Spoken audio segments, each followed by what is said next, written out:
भाई जो गुरु वचन पे डट गए, कट गए फंद चुरा। जय जय सतगुरु मेरे की, जय जय सतगुरु मेरे की। सदा साहिबी सुख से वसियो, सतलोक के डेरे की। जय जय सतगुरु मेरे की।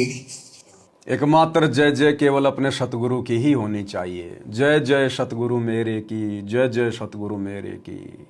और किसी के लिए जगह ही नहीं है, क्योंकि मेरा गुरु स्वयं सत्य पुरुष है। मेरा गुरु स्वयं कबीर परमात्मा है। 650 साल पहले धर्मदास को भी यही भूल लगी थी। बार बार परमात्मा से कहते थे कि मुझे सतलोक दिखाओ, मुझे सत्य पुरुष के दर्शन कराओ। तो परमात्मा कहते थे कि भाई मैं खुद ही सत्य पुरुष हूं, मेरे में यानी गुरु में और सत्य पुरुष में कोई अंतर नहीं है। लेकिन धर्मदास इस कटु सच्चाई को स्वीकार नहीं कर पा रहा था। वो अपने गुरु को परमात्मा नहीं मान पा रहा था कि ना जाने परमात्मा कैसा होता होगा।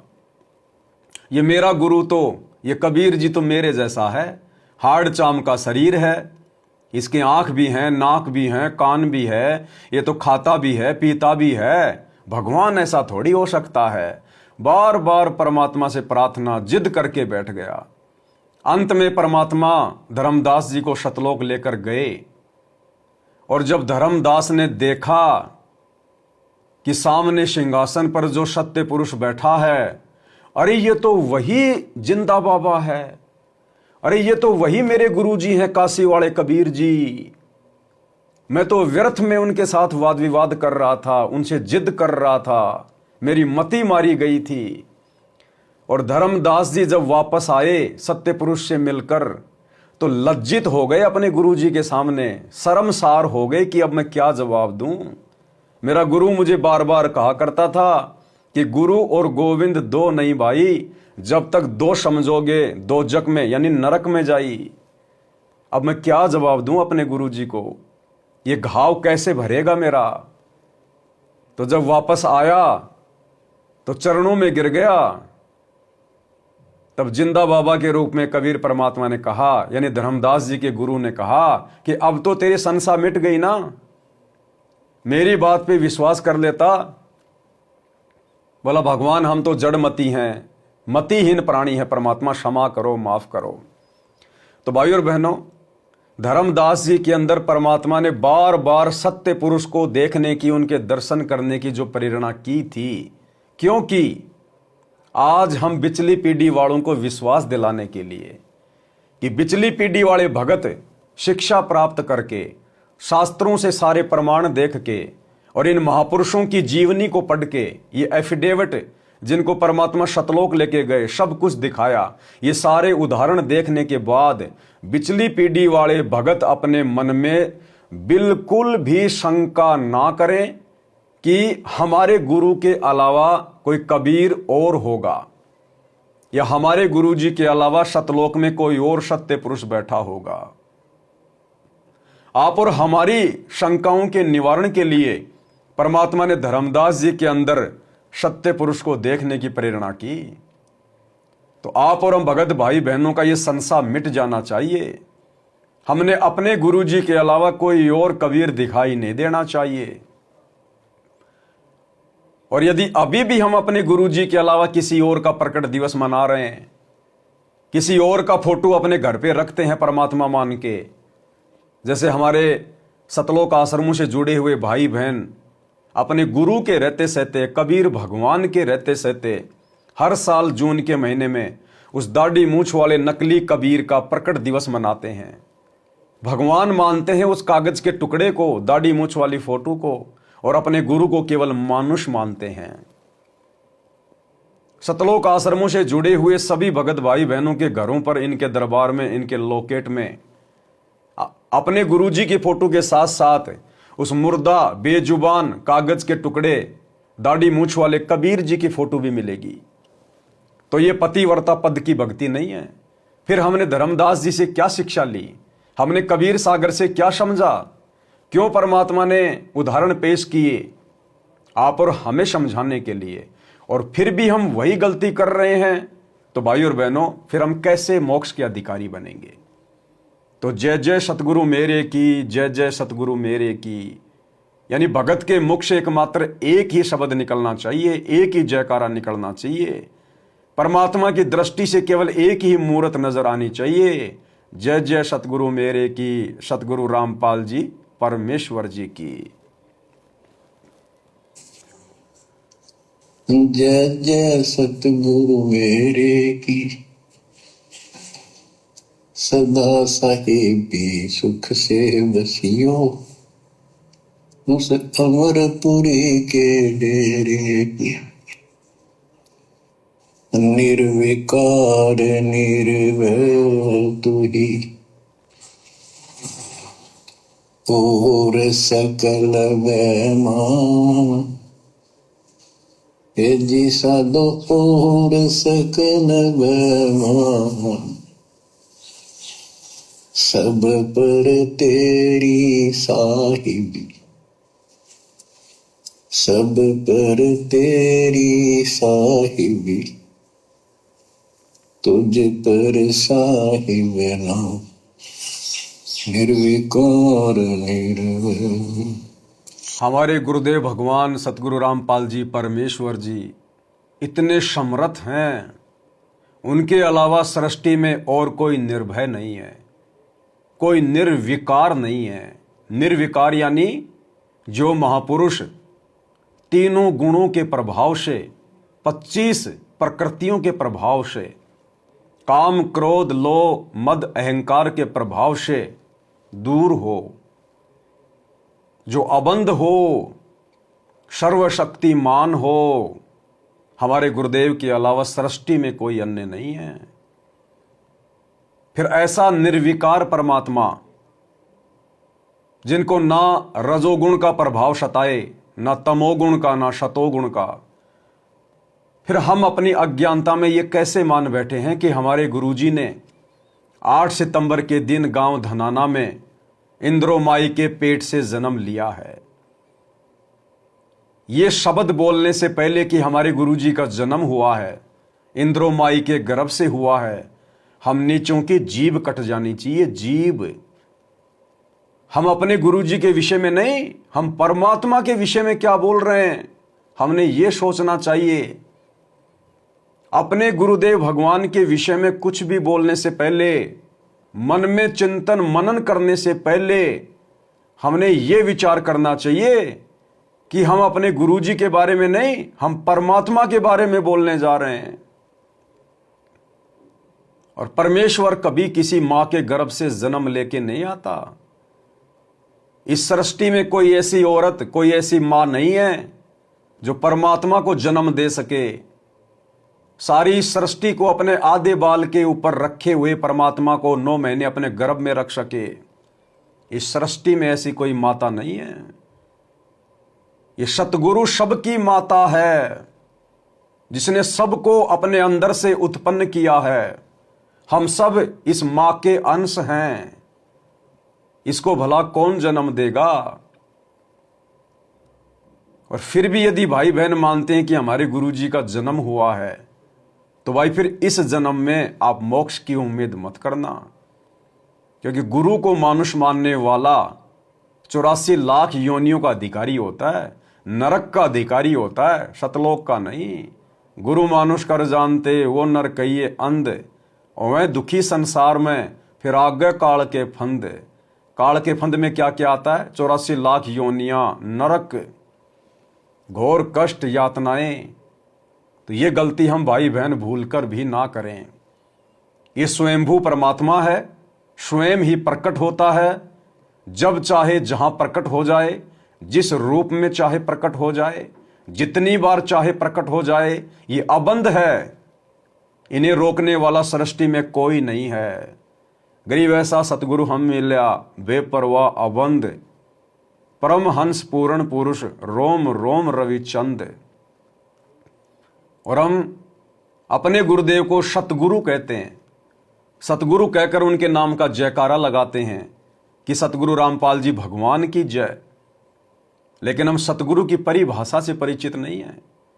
ना सतगुरु जननी जने जाके माना बाप। ध्यान रखना, सृष्टि में केवल एक ही सतगुरु है, दूसरा कोई सतगुरु नहीं है। सतगुरु यानी सच्चा ज्ञान देने वाला, सच्चा मार्ग बताने वाला केवल एक ही है। अन्य यदि कोई अपने नाम के आगे सतगुरु शब्द लगाता है तो वो पाखंडी है, नकली है। यदि हमारे गुरुदेव भगवान स्वयं को सच्चा सतगुरु कहते हैं और यदि हम उनके नाम से पहले सतगुरु शब्द लगाकर जयकारा लगाते हैं, तो आप और हम भगत भाई बहनों को सतगुरु की परिभाषा का भी ज्ञान होना चाहिए। ना सतगुरु जननी जने जाके माना बाप, पिंड ब्रह्मंड से रहित है ना वहां तीनों ताप। और फिर भी हम अपने गुरु जी को मां के गर्भ से जन्म लेकर आया हुआ मानते हैं। फिर हमारे से बड़ा दोगला इंसान कोई नहीं होता जो दो तरफा बातें करता है। गुरु को सतगुरु भी कहता है और 8 सितंबर को उनका जन्मदिन भी मनाता है। ऐसे दोगली जुबान के प्राणी अगले जन्मों में सतगुरु की शरण में आने के बाद भी सर्प की योनि प्राप्त करते हैं। सर्प की योनि, दो जीभ प्राप्त होती है, दो जीभ। तो हम ये गलती करने से बचें। बच्चों, अध्यात्म मार्ग के अंदर गुरु का महत्व बहुत है, क्योंकि परमात्मा भी आकर के गुरु रूप में ही लीला किया करते थे। अध्यात्म मार्ग में गुरु का महत्व बहुत है, बहुत यानी सर्वोपरि है, सबसे ऊपर है। और क्या कह रहे हैं गुरुदेव कि परमात्मा भी गुरु रूप में आकर ही लीला किया करते थे। तो आज गुरु रूप में आकर, सतगुरु रामपाल जी के रूप में आकर, सतगुरु के रूप में आकर कौन लीला कर रहा है? बताइए, कौन लीला कर रहा फिर आज? क्योंकि कबीर भगवान के अलावा तो कोई पूर्ण गुरु है ही नहीं, कोई सच्चा गुरु है ही नहीं, कोई सतगुरु धरती पर है ही नहीं जो सच्ची राह बता दे भटके हुए जीवों को, प्राणियों को। तो आज कौन लीला कर रहा होगा फिर सतगुरु के रूप में? ये आप और हमारी कॉमन सेंस पे छोड़ते हैं परमात्मा। आप और हमें जो तत्व ज्ञान देते हैं कलयुग की बिचली पीढ़ी में आके, दिन रात एक कर देते हैं परमात्मा। सत्संग करते करते पूरी नींद भी नहीं ले पाते परमात्मा, आंखें काली हो जाती है।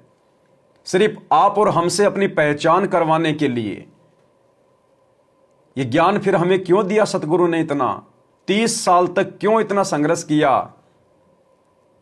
सतगुरु चाहते हैं कि मेरे बच्चे मुझे पहचान लें बैकग्राउंड में कि वास्तव में उनका गुरु कौन है। अरे भक्ति का आनंद तो उसके बाद शुरू होगा। जब तक आप अपने गुरु को मानुष मान रहे हैं, खाली गुरु मान रहे हैं, भगवान किसी और को मान रहे हैं, आप कितनी भक्ति कर लीजिए, आपको भक्ति का वो आनंद प्राप्त नहीं होगा। सुमरण करते समय आपके अंदर वो भाव नहीं बनेंगे, वो आनंद नहीं मिलेगा आपको। और जिस दिन आप इस ज्ञान को आधार बनाकर सतगुरु कृपा से अपने गुरु जी को परमात्मा के रूप में अपने दिल में बसा लेंगे, अपने गुरु जी को अपना महबूब बना लेंगे, और दूसरा जब आप विषय वासनाओं से दूर हो जाएंगे, भोग क्रिया से दूर हो जाएंगे, काम वासना से दूर हो जाएंगे, उसके बाद देखना भाई और बहनों, मीठा ही मीठा, मीठा ही मीठा, सुमरण में भी आनंद, सत्संग सुनने में भी आनंद, गुरु महिमा करने में भी आनंद, सुबह से लेकर शाम तक आनंद ही आनंद। क्योंकि परमात्मा कहते हैं इष्ट मिले और मन मिले, मिले सकल सब रीत, कहे कबीर ता जाइए रे संतन की प्रीत। तो परमात्मा भी ऐसे ही आत्मा के हृदय में आएंगे, बसेंगे, निवास करेंगे, जो आत्मा सबसे पहले तो इन विषय विकारों से अपनी आत्मा को साफ कर लेगी। क्योंकि भगवान मैली आत्मा में आके नहीं बैठते। जिसके हृदय में छल कपट होता है, जो विषय वासनाओं के रंग में रंगा होता है, ऐसी गंदी जगह पे भगवान आके नहीं बैठता। अरे हमारे घर पर अगर हमारा कोई रिश्तेदार आ जाता है तो हम लोग झट से बेडशीट को चेंज करते हैं, झट से नई बेडशीट लाके लगा देते हैं। तो हमारा गुरु, हमारा परमात्मा क्या इस विषय वासना से लिपटे हुए, सने हुए गंदे हृदय में आके बैठेगा? कुत्ता भी अपनी पूंछ से जगह को साफ करके बैठता है। तो हमने यदि अपने हृदय में अपने गुरुदेव भगवान को, अपने महबूब को बैठाना है शब्द रूप में, तो हमने अपने हृदय को साफ करना पड़ेगा, मैली चद्दर को हटाना पड़ेगा। और इस चद्दर को काल ने मैली कैसे कर रखा है? काम, क्रोध, लोभ, मद, अहंकार, विषय वासना। उसके बाद देखना भाई और बहनों, भक्ति का आनंद है। बाकी आप भक्ति भी करते रहो, कितना ही माला कर लो, कितना ही दान पुण्य कर लो, जो आप कर रहे हैं गुरुदेव कहते हैं आपको उसका वो फल मिल जाएगा, लेकिन परमात्मा नहीं मिलेगा। भक्ति का आनंद आप प्राप्त नहीं कर सकते।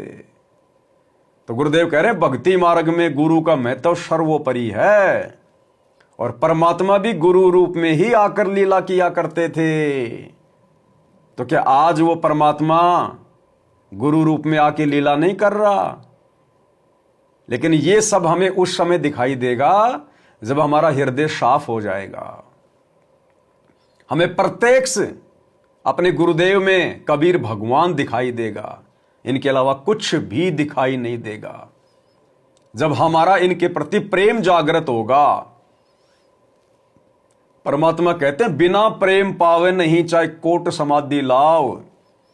कितना ही यज्ञ कर ले, कितना ही तप कर ले, कितना ही जप कर ले, कितना ही धर्म कर ले, जब तक आपका प्रेम अपने गुरु में नहीं उमड़ेगा। और गुरु में प्रेम कब उमड़ेगा?